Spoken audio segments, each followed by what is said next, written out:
up from my window. Sun's coming up like the day before. You're like a stone on my pillow. I don't make a sound when I shut the door. You don't have to wake up yet. We can spend เจนใช้เวลาเดินทาง1 ชั่วโมงจากทานล้อมริมเขาสระบุรีมายังสวนลุงอัดนครนายกการมาสวนลุงอัดควรดูแผนที่จากเพจ Facebook สวนลุงอัดประกอบกับ Google Map ด้วยสวนลุงอัดจะอยู่โซนด้านในต่อจาก Bird Camp ที่นี่ไม่มีไฟฟ้าให้ต่อพ่วงมีเพียงแสงสว่างจากโซลาร์เซลล์ในตอนกลางคืนใครที่ต้องการความเงียบสงบและเข้าถึงธรรมชาติต้องเตรียมความพร้อมในเรื่องของ Power Station มาด้วยนะคะ how much I want you. Just looking at you makes my whole world spin. You don't have to wake up yet.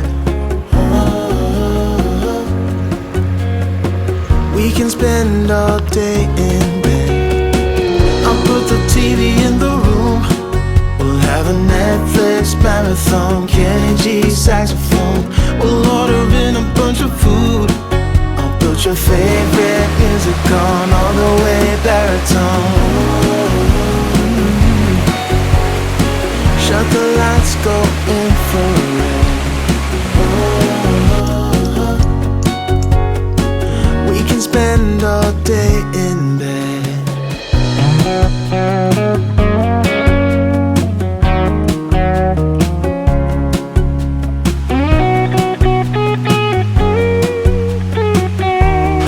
ตอนนี้เป็นเวลาประมาณบ่ายโมงนะคะบ่ายโมงนิดๆเรามาซื้อแคมป์นะคะแล้วก็เตรียมทำมื้อเที่ยงกัน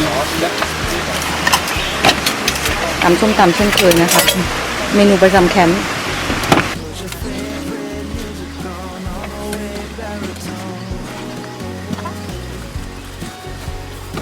Shut the lights, go infrared. We can spend all day in bed.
เดี๋ยวปลายสายมันจะเป็นน้ำตกไหมอ่ะไหลจริง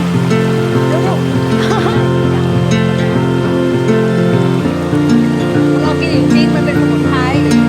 หอมสมุนไพรเลยอ่ะไม่น่าจะได้ทำไม่น่าจะได้ทำเลย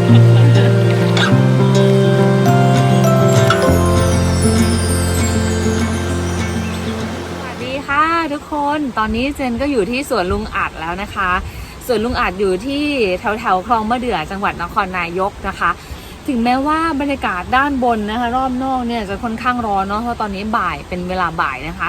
แต่ว่าในลำธารนี่คือน้ำเย็นมากๆไม่คิดเจนลงไปแช่แบบแช่นานมากเลยนะคะแช่จนรู้สึกว่าหนาวแล้วตอนนี้นะคะสถานที่ค่อนข้างที่จะบริสุทธิ์นะคะแล้วก็คลีนมากๆเลยนะคะยังไงก็ใครที่อยากจะสัมผัสธรรมชาตินะคะก็อยากจะให้มาเที่ยวแถวจังหวัดนครนายกนะคะที่แถวคลองมะเดื่อนะคะลองมาสัมผัสธรรมชาติดูนะคะเดี๋ยวตอนนี้เจนขอตัวนะคะไปชิลกับบรรยากาศนะคะเย็นๆของลำธารก่อนนะคะ เดี๋ยวตอนเย็นเราค่อยมาทำของอร่อยๆกินค่ะท้องฟ้าเริ่มครึ้มมาแล้วนะคะ ไม่ใช่ครึ้มเพราะว่าใกล้จะมืดนะแต่ว่าเป็นลักษณะของการครึ้มฝนนะคะ คาดว่าคืนนี้เราคงน่าจะได้นอนท่ามกลางสายฝนนะคะรถเราอยู่ตรงนู้น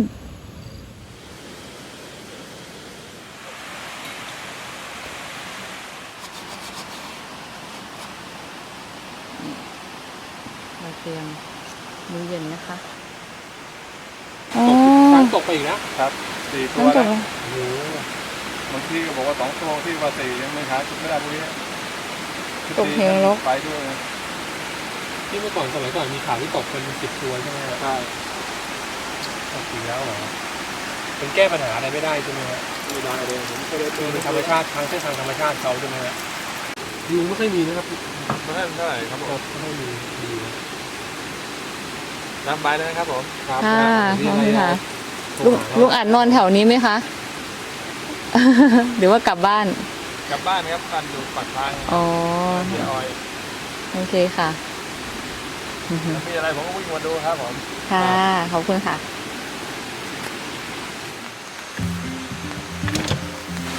เอาปลาหมึกลงก่อนหม้อไฟอุ้ย ปลาหมึกเล่นได้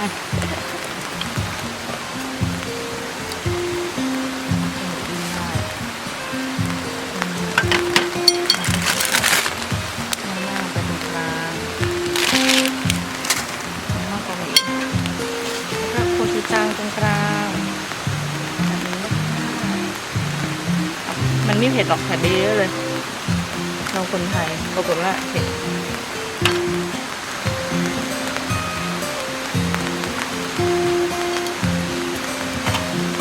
ไม่มีความเขียวเลยไม่มีสีเขียว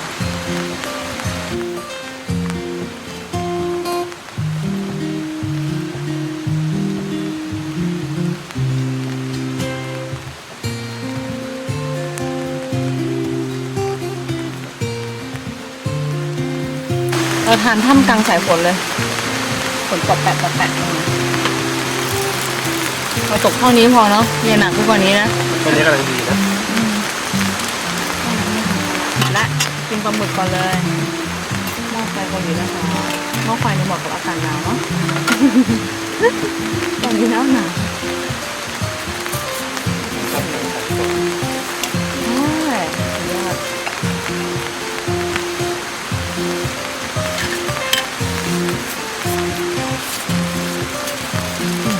มันจะต้องจิ้มน้ำจิ้มหน่อยมีแต่ความเผ็ดส่วนรสชาติอื่นยังไม่ค่อยชัดเท่าไหร่ถ้ามีความเปรี้ยวของกิมจิก็ไม่รู้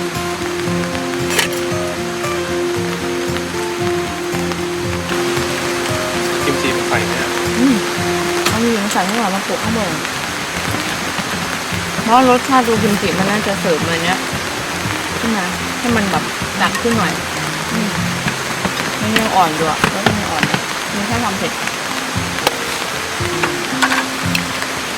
กิมจิจากบ้านตามตะวันนะคะอร่อยทุกที่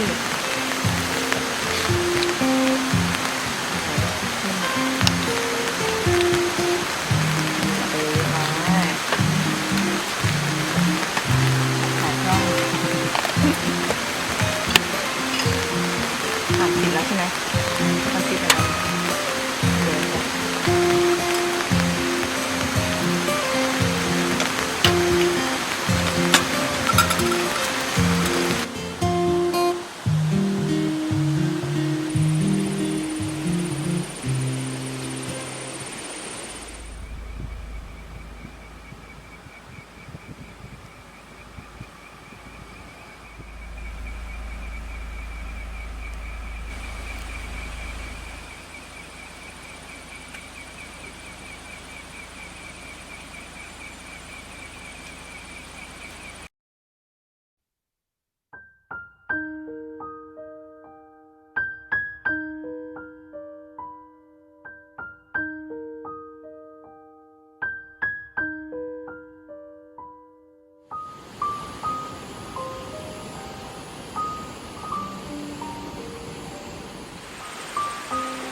ชื่อม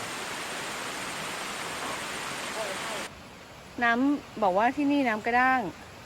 ไปล้างจานแล้วไม่มีฟองบอกว่าน้ำกระด้างมากเลยอ่ะล้างยังไงก็ไม่มีฟอง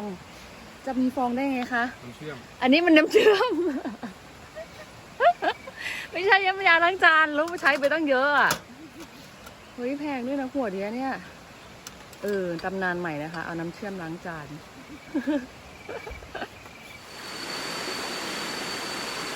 มอร์นิ่งค่ะทุกคน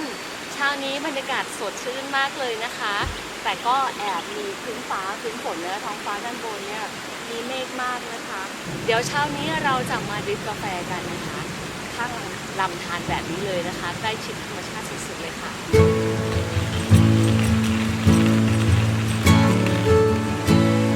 The longer I've waited, the more that I've tried.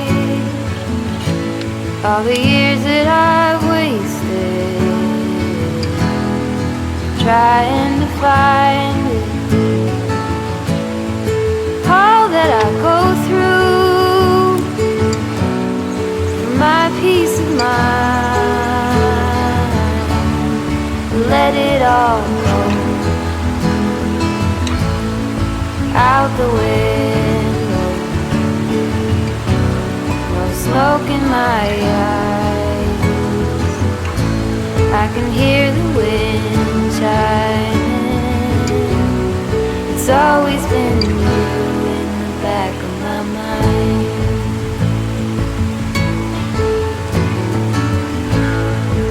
Early blue morning, and everything's cold.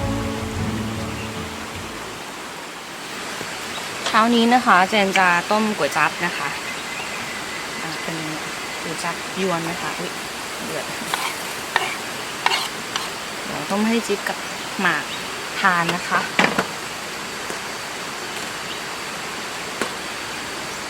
แล้วก็เจนก็จะทำแซนด์วิชด้วยกินอะไรร้อนๆตอนเช้าเนี่ยเผื่อจะได้ทำให้แบบเราตื่นนะคะเราสดชื่นขึ้นมาบ้าง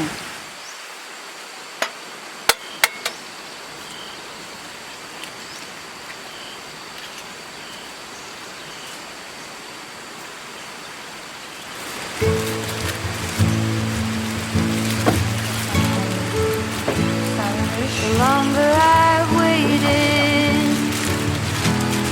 the more that I've tried.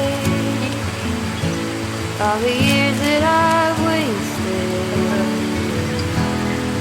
trying to find it. All that I go through, my peace of mind. Let it all go ง่ายดีนะหนีบออกมาแล้วก็เป็น out the window. Smoke in my eyes. I can hear the wind chiming. It's always been you in the back of my mind.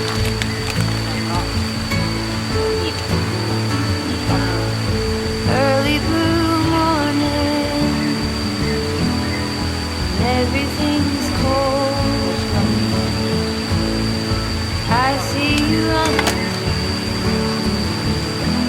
all covered in gold. There's nothing else that eases my soul. I let it all go out the window. No smoke in my eyes. I can hear the wind chiming.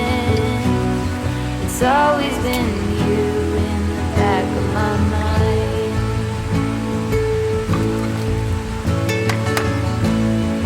When there are others,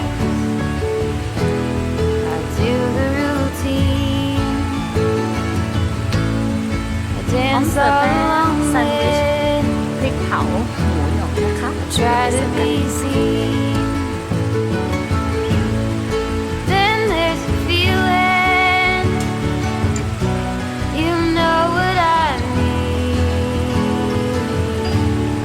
I let it all go out the window. No smoke in my eyes. I can hear the wind sighing. It's always been you in the back of my mind.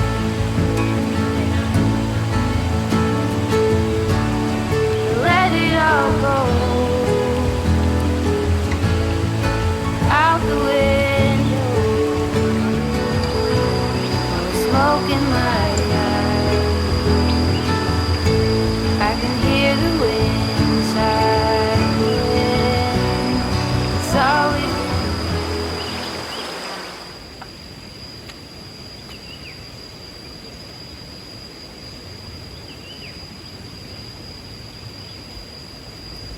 เจนเองก็เหมือนกับผู้คนส่วนใหญ่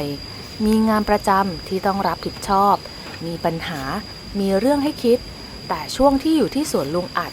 ดูเหมือนว่าปัญหาหรือเรื่องน่าหงุดหงิดใจที่เกาะติดในหัวหลุดหายไปตอนไหนไม่รู้ เจนเลยได้รู้ว่า ปัญหาบางอย่าง ถ้าเราไม่รู้วิธีแก้ ต่อให้คิดยังไงก็คิดไม่ตก ก็ลองวางมันลงดูค่ะ ลองไปใส่ใจกับสิ่งอื่นที่มอบความรื่นรมให้กับชีวิตบ้าง แล้วค่อยมองกลับมาที่ปัญหาเดิมอีกครั้ง บางทีเราอาจจะได้รับคำตอบ หรือปัญหามันอาจจะคลี่คลายไปเองก็เป็นได้ ทริปสวนลุงอัดนครนายกนะคะ ก็ต้องขอขอบคุณผู้ร่วมทริปนะคะ น้องจิ๊บแล้วก็น้องหมากนะคะ ที่มาช่วยให้ทริปนี้ ดูผ่อนคลายแล้วก็อบอุ่นมากๆเลยนะคะ ผ่อนคลายใช่ไหมคะ ตื่นเต้นกว่าเดิม ไม่นะคะก็เป็นธรรมดาของการไปแคมป์นี่แหละนะคะ เดี๋ยวทริปนี้เดี๋ยวขอลาไปก่อนนะคะบ๊ายบายนี่เจอแล้วต้นมะเดื่อนะคะ เราเห็นลูกมะเดื่อลอยไปตามคลองนะคะ เราก็เห็นต้นมันแล้วน่าจะมีหลายต้นเลยแหละนะคะ เพราะว่าแถวนี้เขาเรียกว่าคลองมะเดื่อนะคะเพราะมีต้นมะเดื่อเยอะนั่นเอง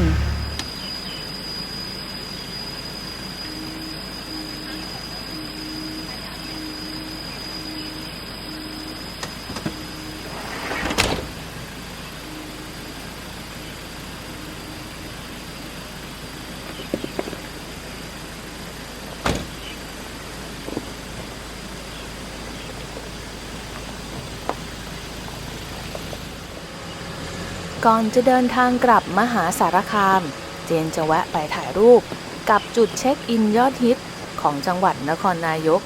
รอติดตามนะคะว่าจะเป็นที่ไหน